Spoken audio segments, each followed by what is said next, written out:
So Ahmad Gahim, a former Democrat candidate for Congress, said he was thrown out of a Harris rally yesterday because he's a Muslim. And, you know, if you see the guy speak, he's very professional. He's wearing a sports jacket, clean shaven, he didn't look like a terrorist. But simply because the fact, he went in, he showed his ID, all Democrat events, you have to show an ID to get in. They don't want people to have to show an ID to vote, but all events, rallies, and the convention, you got to show an ID to get in. So he showed his ID, he signed in, sat down, and then the Harris campaign came and escorted him out, and they said, you can't be here, and they wouldn't tell him why.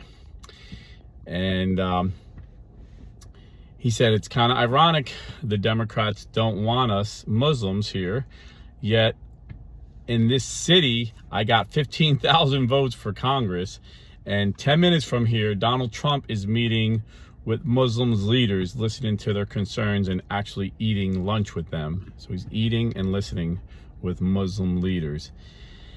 And so, the media is surprised that so many Muslims are supporting Donald Trump. And this is Michigan, and the most populated, percentage-wise of Muslim cities is Hamtramck, I believe is how it's pronounced. And the mayor there, I think his name is Amin Gahib. The mayor, a Muslim mayor, recently endorsed Donald Trump. And when Biden ran, in the primary this year, 100,000 Muslims wouldn't vote for him. They voted no vote or no contest. I forget what it's called. So 100,000 of them wouldn't vote for him. So if 100,000 Muslims in Michigan don't vote or vote for Donald Trump, it's over for Kamala Harris. So so in this video, real quick, because I gotta get back to work here, real quick, I'm gonna tell you why the Harris campaign isn't supporting, isn't courting the Muslim vote like you think they would, and why so many Muslims are supporting Trump.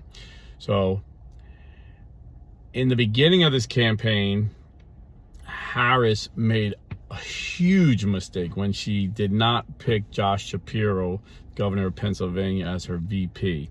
And the reason she did, according to the Democrats, is because he was Jewish and she didn't want to offend the pro-Hamas wing, the anti-Semitics in her party. And then she realized that she offended so many Jews that for the first time, it looked like Trump was going to get the majority of Jews. So then she went the other way, supporting Israel.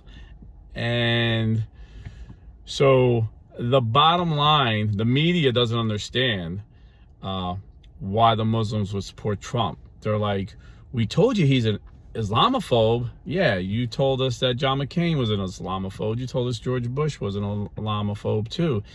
Because the Democrats, and when I say the Democrats, I'm talking about the Democrat Party and the media, they cannot win on ideas. Their ideas are horrible. Their policies, no one supports their policies in America. So they always have to act like they're moderate when they run for president. Clinton did it good, Obama did it good, Biden did it good. They weren't really moderate, but they acted moderate. Kamala is so far left, she's having a hard time acting moderate. Plus the fact she didn't have that much time to perfect this, because she was given, coronated just a couple months ago by the Democrat machine in Washington. So she's just bouncing all over. She has no soul. She has no core values, where the Muslims see, okay, you can say all these bad things about Donald Trump, but there was peace in the Middle East. Donald Trump had 5 peace agreements signed. 40,000 people, 40,000 Palestinians were killed under Biden's watch, not under Trump's watch. Just like the media can't understand why so many blacks are supporting Trump. They're like, we told you he's a racist. Yeah, you told us George Bush was a racist. You told us McCain was a racist. You told us Reagan was a racist. But The average black person gets in his car, has to fill up gas, has to go to work, has to buy food for their family, and they see they had it better. They had it better under Donald Trump. So Donald Trump doesn't change. He tells you his policies. Everybody knows what his policies are. You could agree with him or disagree. But his policies are best for America. Whether you're a Muslim, whether you're a Jew, whether you're a Christian, his policies will help all. You know, we had peace in the world. So whether you are Ukraine and you have friends in the Ukraine, family in the Ukraine, you know they'll be safer under Donald Trump. Whether you're Palestinian or Jewish, if you have friends in the Middle East in that war, you know they'll be safer under Donald Trump. If you're black, white, Hispanic, he don't have to pander you. He's going to make America great financially. We're going to prosper like we did the last time. He was president for 4 years, you know, so he doesn't have to pander. He wears the same suits. He talks the same way, and he gives the same policy, whether he's talking to a bunch of African-American dudes in a barbershop or he's talking to the Bloomberg elite liberal economic club. He's telling you the same policies. He's talking the same way. He's authentic.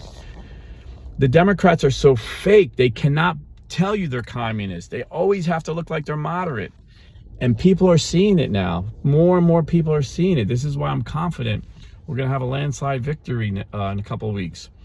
So this is why Muslims are supporting Trump, Jews are supporting Trump, and Christians are supporting Trump.